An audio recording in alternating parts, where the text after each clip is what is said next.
第7位 1968 Honda S600. You can say this little coupe is a spiritual ancestor to the S2000 sports car. After establishing itself as a motorcycle maker, Honda started building automobiles, and this one you see here is the company's first mass-produced example. This car didn't come stateside, but it did pave the way for the N600.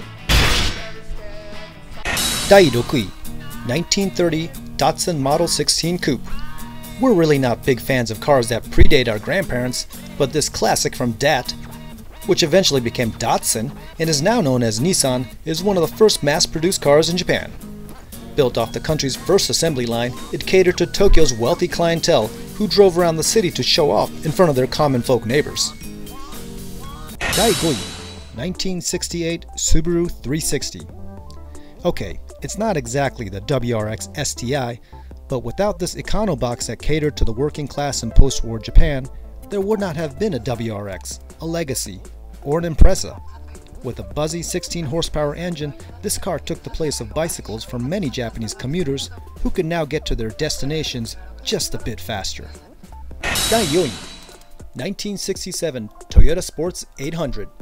The first thing you notice about this little sports car when seeing it for the first time is its size. It's downright puny. In comparison, today's Toyota 86 is nearly 20% longer and weighs more than twice as much. Still, the agile 45 horsepower sports car could reach speeds of up to 90 miles per hour, but only if you're driving alone and didn't go crazy at the sushi bar beforehand. 第3位 Mazda Cosmo. As the name suggests, this innovative sports car from Mazda seems as if it came from the future, or some other planet. That's probably why it was cast as a main ride in the classic Japanese TV show Ultraman. Aside from its cool appearance, the Cosmo is historically important in that it was the first Wanko-powered car in history, putting Mazda on the world automotive map. Although the rotary engine, as Mazda likes to call it, is all but gone now, the Cosmo eventually led to the RX-7, one of our favorite sports car series of all time. 第2位 1966 Nissan Silvia. Hard to believe that this gentlemanly sports coupe is a predecessor to the de facto drift machine that we have come to know and love. The reason for its original Silvia's German-style elegance was that it was designed by Albrecht Goertz, who also penned the BMW 503 and 507.